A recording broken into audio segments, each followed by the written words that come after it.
République En Marche a fait des propositions dans le cadre du grand débat, et notamment des propositions sur la dépendance, l'alourdissement de la fiscalité sur le patrimoine, les retraites. On a l'impression que le parti veut un tournant à gauche. Est-ce que c'est l'exemple à suivre pour le gouvernement ?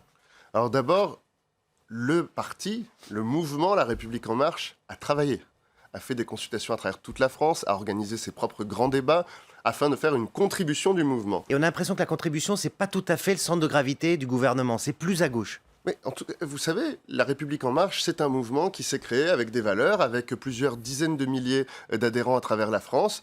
Et puis, il y a le gouvernement. Le gouvernement, c'est pas le gouvernement de La République En Marche. Le gouvernement, c'est le gouvernement de la France, avec dedans des ministres de La République En Marche et d'autres qui n'en sont pas. Donc c'est important, intéressant et essentiel que le parti de la majorité ait sa propre contribution qui n'est pas celle du gouvernement, qui est bien celle du mouvement.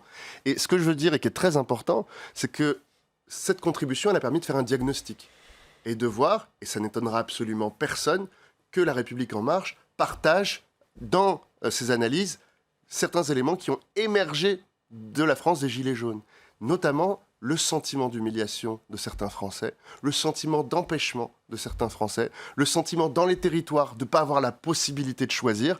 Et c'est pour ça que toutes les propositions que vous voyez, elles sont des réponses à cela. Vous dites c'est de gauche, vous dites c'est social, c'est surtout la réalité aujourd'hui d'un sentiment des Français qui s'est beaucoup exprimé dans la rue, qui s'est beaucoup exprimé dans le grand débat et qui s'exprime aujourd'hui par le premier parti de France qui est La République En Marche. Pascal Jalabert. Oui, alors parmi ce qui a émergé, ce qui est remonté, c'est le rétablissement de l'impôt sur la fortune. Donc là, on a entendu à Chartres ce dimanche, mais peut-être qu'il faut davantage taxer les patrimoines. Alors que voulez-vous faire ? Augmenter l'IFI, taxer les successions ? Quel est le sens à donner ? Alors aujourd'hui, il y a une proposition qui est faite par le mouvement. Encore une fois, vous savez, moi j'ai cette situation d'être aujourd'hui membre du gouvernement. Alors je suis très engagé dans ce mouvement qui est le mien, qui est celui que j'ai participé à créer et qui est très important. Donc je suis 100%, je soutiens 100% des propositions qui ont été faites par ce mouvement, mais je dois aussi maintenant avoir la responsabilité d'un membre du gouvernement qui accueille ces propositions et elles seront discutées et il faudra qu'on apporte des réponses. Mais oui, vous l'avez lu, il y a des propositions d'augmenter l'IFI qui questionnent. Impôt sur la fortune immobilière. L'impôt sur la fortune immobilière. Voilà. Ça, vous y êtes favorable, à titre personnel en tout cas ? Moi, je l'ai dit dans plusieurs interviews récentes, je ne suis pas favorable à des mesures symboliques. Je suis à la fois un homme du cœur et un homme très technique et un homme des chiffres. Donc, on ne va pas juste dire il faut augmenter l'IFI, parce que ça fait plaisir de dire on augmente l'IFI. Il faut qu'on se dise, si on veut recréer un peu plus de justice fiscale et qu'on veut permettre à ceux qui produisent plus, à ceux qui participent plus, à ceux qui travaillent de payer moins d'impôts, alors il faudra qu'on récupère ça ailleurs. Mais l'objectif n'est pas d'augmenter les impôts, et c'est pour ça que moi, j'ai pas envie de vous répondre en disant oui, je suis pour l'augmentation de l'IFI, je suis pour l'augmentation des droits de succession. C'est pas vrai. À titre personnel, moi, je veux qu'on baisse les droits de succession pour les plus petites transmissions. À titre personnel, je veux qu'on baisse toute imposition de ce qui produit, de ce qui crée de la richesse, de ce qui permet de créer de l'emploi. Après, sur la fortune immobilière, est-ce que je suis pour l'augmentation ? Pas toute seule. C'est-à-dire que si jamais on devait aller vers un chemin d'augmentation de l'IFI, ça doit aller avec le fait qu'on favorise soit la transmission de patrimoine, la transmission du vivant, parce que quand on transmet du vivant à un couple quarantenaire, eh bien ça retombe dans l'économie. Quand on permet aux gens d'investir dans des entreprises ou de donner à des associations, l'impact dans nos vies, il est immédiat. Donc tout ce qui transfère de l'argent futur dans de l'argent du maintenant, on doit baisser la fiscalité. Tout ce qui est de l'argent du futur, qui reste dans le futur et qui ne produit rien, celui-là est moins prioritaire.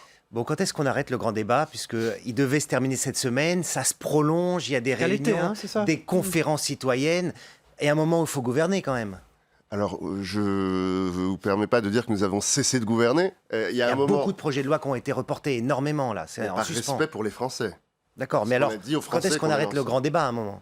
Bien, le grand débat, il doit atterrir. Et on n'atterrit pas de façon brusque. Pour atterrir, il faut qu'on finisse les participations libres telles qu'elles ont lieu. Donc ça, c'est 15 mars. Ensuite, maintenant, il faut des participations thématiques, des participations territoriales. Ça va être l'objet des conférences régionales, ça va être l'objet des conférences thématiques. Et il faut ensuite qu'il y ait des propositions techniques, des vraies. Vous en faites ce matin au Conseil des ministres. Chaque ministre en a fait ces dernières semaines au président et au Premier ministre. Elles seront discutées en partie seulement en Conseil des ministres aujourd'hui. Mais attention, il va falloir faire l'analyse globale de tout ce qui remonte. Donc la phase qui vient là, c'est on lit ensemble le diagnostic. Donc après c'est fini. Après c'est fini. C'est-à-dire que tout le quinquennat va partir de ce diagnostic et là on en prend pour 3 ans. Et non. Et justement, c'est ça qui est très important. Et votre question là, elle est pour moi la question la plus essentielle. ce grand débat, il a changé quelque chose dans la façon de fonctionner de la démocratie française. On a vu qu'on pouvait faire participer plus d'1 million de Français à un débat sur des questions parfois très complexes. Eh bien ça, et ça fait partie des propositions que je fais, mais que beaucoup d'autres font, il va falloir que cette façon d'impliquer les Français, elle soit la nouvelle norme de la Ve République, la nouvelle norme de notre démocratie. Mais ça veut dire des débats, ça veut dire des façons de participer, des façons de voter, des façons d'influencer le vote, une façon de créer une nouvelle relation entre démocratie représentative, démocratie délibérative, pouvoir exécutif. Donc on ait plus le sentiment, dans cette nouvelle ère d'un nouveau pouvoir, que chaque Français peut changer. Vous proposez le débat permanent, vous, au fond. Permanent. Je suis convaincu, mais ce n'est pas que je le propose, que c'est la seule façon d'affronter les 30 années qui viennent. Vous êtes candidat à la candidature à la mairie de Paris. Alors, d'abord, pourquoi être candidat si tôt ? On n'a pas compris pourquoi. Les investitures sont au mois de juin. Et ensuite, vous êtes fait un peu remonter les bretelles par le Premier ministre quand il vous a convoqué, là ? Écoutez, c'était un secret de Polichinelle, on en parle depuis plusieurs mois. Moi, dans ma vie, il y a deux choses, il y a le numérique et il y a Paris. Il se trouve que le numérique, je l'ai appris grâce à Paris. Il se trouve que je suis né là, j'ai grandi là, je dois tout à cette ville. Et j'avais toujours dit, depuis près d'1 an maintenant, que le jour où se posera la question, je serai là. Et ce que je dis aussi dans cette interview, c'est que ce moment, ça n'est pas maintenant. Ce moment, ce sera le mois de juin. Et d'ici là, il y a beaucoup à faire. On a la loi contre les contenus haineux, on a l'atterrissage du G7 numérique qui arrive, où avec tous mes collègues du monde, on va discuter de l'avenir du numérique. Pourquoi alors s'être affiché si tôt ? Vous n'avez pas répondu à nos questions là. Pourquoi si tôt ? Investiture en juin, vous pouviez attendre. Je comprends votre question. Le mois de juin. Parce qu'il y avait beaucoup de questions, parce que tous les gens se disaient, mais est-ce que il est candidat ou pas ? Quand est-ce qu'aura lieu la sélection ? J'ai voulu rassurer ceux qui se demandaient si je le serais ou pas, mais j'ai aussi voulu dire à tous les autres que c'était pas le moment. C'est pas le moment d'en parler, c'est pas le moment de débattre. Le moment, ce sera juin, et d'ici là, on a du boulot. Est-ce que c'est pas un peu confortable de dire je reste au gouvernement jusqu'à la décision de la commission d'investiture ? Est-ce que vous n'avez pas à prendre votre risque et dire, ben voilà, je veux être candidat, donc je quitte ce gouvernement ? Je comprends, mais moi, je vous amène à votre propre responsabilité. Est-ce que vous n'avez pas l'impression que le confort, c'est justement de partir à un moment où on vient de discuter ensemble pendant près de 20 minutes sur l'importance de ce grand débat, sur le fait que ce grand débat, il atterrit que maintenant, qu'on a encore 2 mois pour continuer à dialoguer avec les Français. Je ne sais pas si vous avez suivi ce que je fais depuis le mois de novembre dernier. J'ai traversé la France, traversé tous les territoires, et pas Paris, hein. J'ai fait très peu de choses à Paris. J'ai beaucoup fait partout sur le reste de la France depuis le mois de novembre. Et vous allez me dire, partez, ce serait plus responsable. Le G7 numérique, on va avoir tous mes collègues des 7 premières puissances, plus tous ceux de l'Union européenne, où on va discuter de l'avenir de la régulation du numérique. Comment on reprend la main pour arrêter de subir. Et vous allez me dire, partez maintenant, c'est mieux, c'est plus important.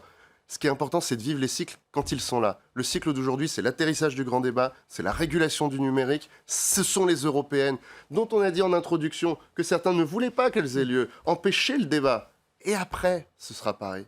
Et je serai là après. Laetitia Avia va donc déposer cette proposition de loi pour arrêter les contenus haineux. C'est-à-dire, faut-il lever l'anonymat du web ? Je suis très clair. Faut-il lever l'anonymat ? C'est vrai qu'on en a marre de se faire insulter par des anonymes sur Internet. Aujourd'hui, quand il y a de la haine exprimée en ligne, on décide souvent de ni porter plainte, ni de rien faire et de juste subir.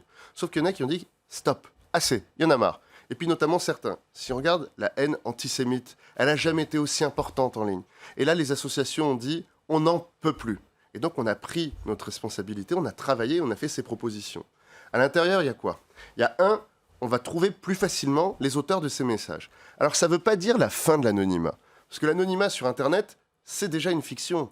C'est-à-dire qu'aujourd'hui, dans la plupart des enquêtes, quand on décide d'enquêter, on retrouve l'identité de la personne assez rapidement. Par contre, c'est trop long.